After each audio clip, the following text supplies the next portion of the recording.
We gave a press conference, and in a way it was just a way for the community to talk about how they're upset with the fact that, the mayor and the city council completely disregarded everything that we've all been talking about for the past 3-4 weeks, all over the country. They just acted like it didn't even happen. They went ahead with the budget that they had. The community here did all the paperwork. They did all the research and presented a plan, like a reasonable, viable plan. And they wouldn't even take a look at it, and it's that blatant disrespect to not even acknowledge what your own constituency is offering you, telling you that they want, and that's your one job, is to listen to that, and they didn't. Even in the town hall meeting, people were yelling, screaming for them to do something about what we're asking for, and they just aren't listening. So, people gave some statements, I gave a statement, and we're just fed up. Everybody's fed up, and we're kind of at this crossroads now of, well, what do we do next? Because right now they're just trying to stall us out. That's always worked for them. If we look at all the other big police shootings that have happened, and I'm just talking in my generation right now, and the past decade, right? If we go back to like Trayvon Martin, we'd go out, we're pissed, we go into the streets, we fuck shit up for a couple weeks, and they fuck with us in turn. They shoot more of us or treat protesters terribly, and after a few weeks or a few months, it dies down, and then they get to do it again, and it's just like this endless cycle. I think what they weren't ready for this time around with the George Floyd and Breonna Taylor's murders, kicking off this new movement is coronavirus. You know what I mean? COVID is a big factor to this movement because everybody's at home. Everybody was at home. You're not at work. Normally we these traumatic things, we see them in the news from all over the world. And then it's like, all right, well, I got to go to work. I got to pick up my kids. I haven't called my mom in a month, that sort of stuff. You think about it, yeah, that's terrible, but everybody's so focused on their regular day-to-day, it's hard to focus in on this trauma that doesn't always directly affect you. Yeah, as a black person, like, yeah, this affects us, and we're tired of it, but normally a lot of the times we got to keep dealing with our day, whether we like it or not. This time, everybody, you know what I'm saying? Black, brown, white, Asian, everything, Everybody was forced to sit down, and you had all the time in the world to watch that 8.5 minutes of George Floyd being choked out. You didn't have anything else to do, you know what I mean? You had to sit there and watch it, And then with discussions about it, the discussions didn't die out because there was nothing else going on. So it's forced a whole other sector of the world, you know what I mean, of just the population to notice like this shit is real, and then the with the protests, people are seeing that it can happen to anybody.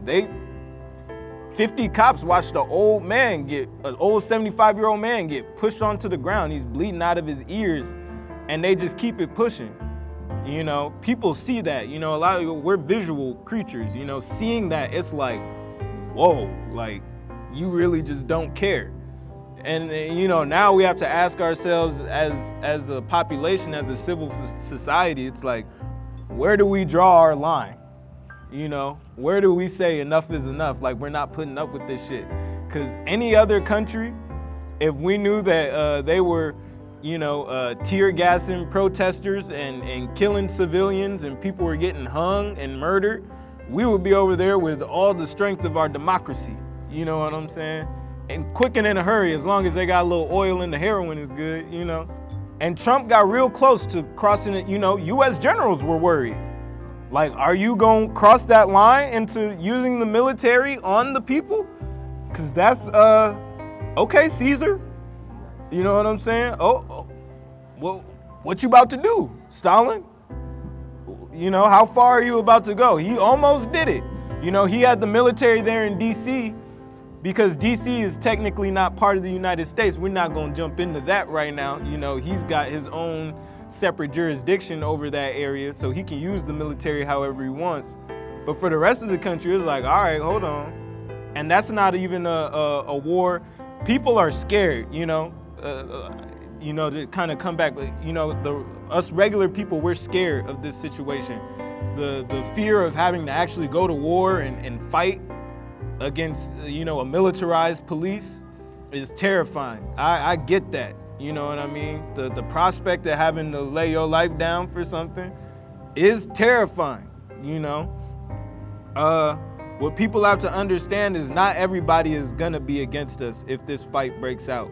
You know what I mean? If the military gets called in, they're not all going to just willingly shoot civilians. There are righteous people, you know what I mean? Nah, they're us. So some of them are gonna do it, some of them are gonna follow, but some of them are gonna be like, this ain't right. I can't, because they're gonna have to go in and shoot their friends. Right. Do you know what I mean? They're gonna have to shoot their family. Right. You know what I mean? They're gonna have to take that call like, do I do this? Is this the right thing to do? Right. You know what I mean? That's what I was debating on when he was talking about he was gonna send the military police officers. I was like, damn, is one of them gonna like go in there and assassinate him or something? Right. This is some Star Wars shit here. It is, man.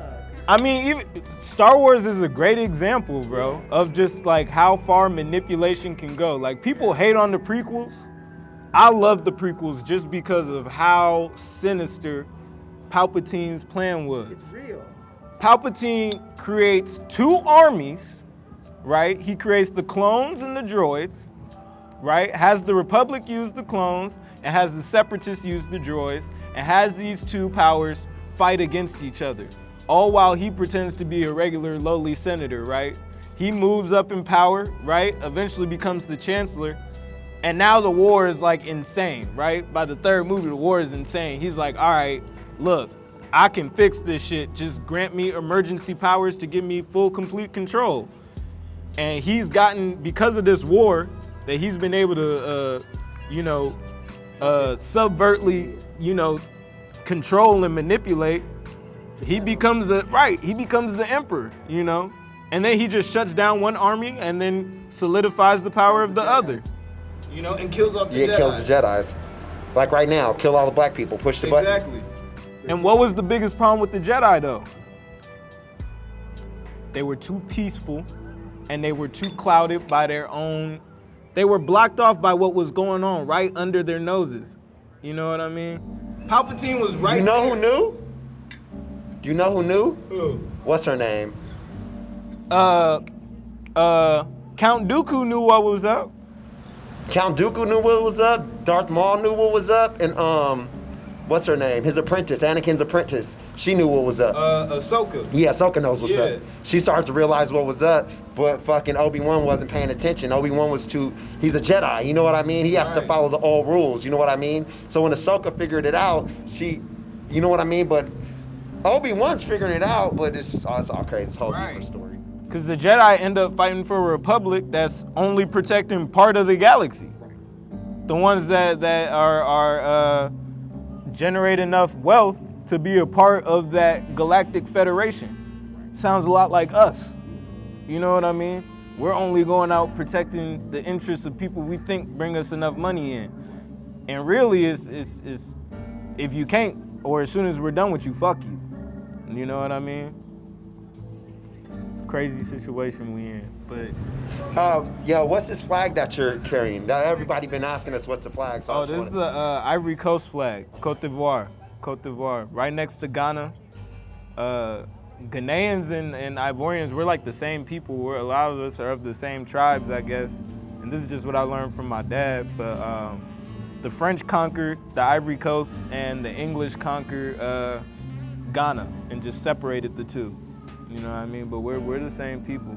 I know it looked like the Irish flag and like the... Why do you carry it? I just, you know what I mean? I just, in the past couple of years, have even had the privilege of learning about my African heritage because my mom is African American. She's from the United States, and has the same story as a lot of black people here, can trace her history back to slavery, you know what I mean? And further back from white blood, from intermarriage, but aside from that, but my dad is from the Ivory Coast. And me and him, we've gotten a lot closer in the past couple of years, and you know, I just really wondered about my African side, you know, and I know a lot of black people, you know, we don't get the privilege of knowing exactly where in Africa. It's a huge continent, you know, and people say shit like, go back to Africa. It's like, where would I even go? I don't know which spot I'm from. Africa's a country. Right. It's 52 countries, sometimes 54, depending on what war is going on, you know? But, you know, I've just been trying to learn more and more about that heritage and, like, you know, my role, were I to go over there, you know, and you know, what our family, even what my name means. Like, I found out my last name, Nyamyen, means, you know, through God, except God, in my dad's, you know, native language and everything. So even knowing that, you know, what my name meant, for the longest I hated my last name because people would mispronounce it, and, you know, people would just say that it's got a silent G, so people would be like, Ganamanam or Janamia, whatever your name is. And my mom's last name is Johnson. That's her maternal last name. I wanted to change my last name to Johnson for the longest, just so I could have some regular shit. You know what I mean? But then you realize how important your last name is, and like later, like how special you are. You're like, damn, I got a special name. Right. You know what I mean? Like when you're a kid and they like tease you about your like real heritage, and you're like, damn, like that's a part of the oppression. You know what I mean? Like, we're black, we're African. Right. We're African. Right. Our names aren't. My name ain't Brian Odin. That's my name when my parents named me, but like, that wouldn't have been my name if we didn't. Nah. Exactly. You know, and people make fun of, you know, the names that people, like black people, you know, kind of come up with over the years, like, you know, DeJounte or Trey Mario or things like that, or all the Luz, you know, but, you know, a lot of that is, you know, when we talk about genetics, you have the traits that physically and visually pop up in you, but there are traits in you that are just innate, that just kind of come out. And a lot of black people have, you know, like French blood in them. So it's gonna come out to want to kind of give something with a French sounding name to it. You got French, I have French blood. You know what I mean? And it's just because our plantation is in Black Baton Rouge. Yep.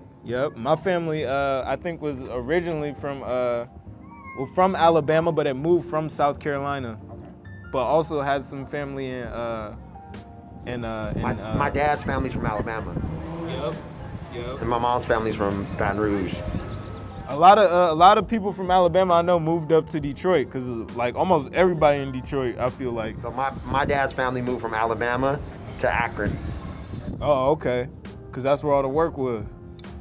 All the factories. Yeah, my granddad worked in the tire factory. My uncles worked in Michelin. Both my granddad worked at one and my uncle worked at the other one, and they had big positions there. Right. Then all them factories shut down. Yeah. And they got cancer from all that stuff. You know what I mean? There's so many effects of working in those factories. You know, my uncle had just recently passed from cancer, and you know, my dad was like going back and forth to help him. But yeah, it was serious. Yes. Yeah, That's so many different levels of fight that just regular people got to deal with, you know. It's like always gonna be another ism we have to deal with, you know, whether it's racism or sexism, you know what I mean, or any of that shit. Like even right now, you know, while we're trying to, while Black Lives Matter is, you know, trying to make a case in point, matter is like the bare minimum, you know what I'm saying? We trying to make a case in point that black lives like also matter. And then you got a group of brothers that are gonna go out and murder a black trans woman in cold blood while wearing Black Lives Matter shirts. You know what I'm saying? At a certain point, you know, you gotta realize like, okay, you can disagree with the way somebody lives, even though it really ain't none of your damn business. But it's like, what good is killing another human being just because, you know what I mean? I was watching the video, I think I was watching a video yesterday talking about how, I guess, Black Lives Matter represents the LGBT community, and it was some black people talking about it and downing it. I'm like, this video is weird, bro. Like, y'all just weird. Like, you know what I mean? Like, you're more weird than them for like just saying, you know what I mean? Like, Like, who cares what their identity is? That's none of your business. Like, that's their lifestyle. You know what I mean? And like, if Black Lives Matter is representing the LGBT community that's black, I've had I've seen more gay people out here marching with me, supporting me than, you know what I mean? Straight up. I've met so many cool, down-to-earth fucking gay people. It's really marching out gay here people with and women is out here the most. supporting us. And you know what I mean? I'm like, where are you guys at though? Right. In my city, you know what I mean? Where are you guys at? You know what I mean? If you gotta call somebody out for the way they live, you know what I mean? Like, but you can't be out here at the police station with us, like trying to ask for change. Right. And this little, you calling him all kinds of names, right. But he at the police station with us, about to get his ass kicked with us. Right. You know what I mean? Like, Ready I'm to really rock. hang around with him anyway. Right. Motherfucker, stand up. Who really with the shit? You know what I'm saying? This is the shit.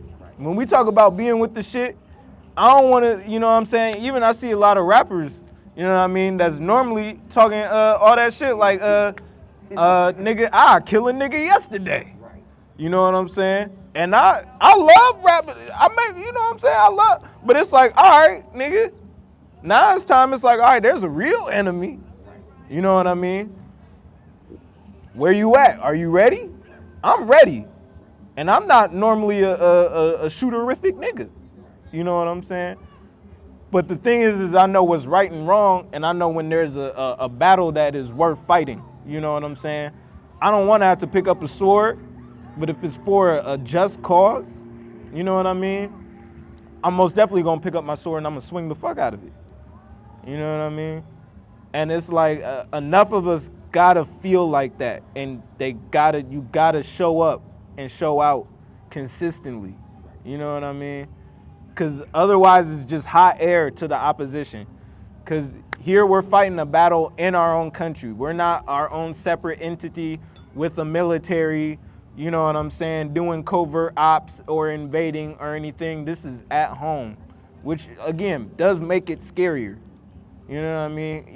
Even us, you know what I mean? All of us that come out here every day. You know what I mean? What's gonna happen to me when I go home? Exactly. What's gonna happen to me? They know my social media. Right. They know all my information. Right. What's gonna happen to me when I'm on my way home? Am I safe for speaking up? We obviously know that we're not safe when we spoke up and they replied with fucking rubber bullets. Right. You know, we start seeing all these different little things happening, so am I safe? And it gets to a point where you don't give a fuck. Right. I don't care no more. Right. Cause it's like, feel me? Damned if I do, damned if I don't. Are you gonna live on your knees or die on your feet? You know what I mean? I always say like I don't have kids, you know what I mean? But I feel like to most people I feel like legacy is important, you know? Death is a terrifying thing to all of us, and so to leave behind a story and still be talked about is something most people I feel like strive for, you know what I mean? But what it really comes down to is what are your kids gonna think of you if you wanna have kids, you know what I'm saying? So it's like, if I wanna have kids, I wanna have a whole mess of kids, so you know what I mean? 15 years from now or something, 20 years from now, if my kid is in school, you know, and they're talking about what happened right now, no matter how this turns out for us, you know, win or lose, when they're talking about it, if my kid comes home and asks me like, well, Dad, like you were like in your 20s when that was going down, like what were you doing? I don't want to say like, you know, I was Sitting at home playing John Madden. Yeah, I was, you know, I was at the crib, you know, it was cats out there, but I remember it happened. I want to be like, no, son, daughter, I was out there in the streets, you know what I'm saying? I tried, or we succeeded. Hopefully I get to say we succeeded. Here's some reparations allowance, child. You know what I'm saying? The reparations, that's a whole other thing we gotta fight for. We just fighting for basic civility right now. You know what I mean? Reparations, this like That's a whole different topic. Right. We just want equal rights right now. right. We just don't want you to kill us, but nah, we do need our reparations. You can We keep do. the mule. You can keep the mule though, but Right. I'll take some land. we need the land. You know what I mean? I'll We take need some the land. land, You can give me land anywhere. I'll take it in North Dakota, South. They got a lot of empty land. Nevada? They give us a whole strip of land. Right. They could give a lot of people land. They try and act like there ain't no room in America for people like complaining about immigrants coming over here and shit. Montana has 1 million people that live in Montana. There's 1.5 million people that live in San Jose. We can make There's our plenty own of shit. space. Yeah. Come on in. Only thing we should be worried about is don't bring no bullshit. That's the only thing we should be worried about with immigration is like, all right, bro, just don't come over here on no shit. But let's not act like we don't need people's minds and hands to come over here and keep pushing this nation forward. Because that's the only thing that built us. You know what I mean? They don't want to hear that shit. They don't.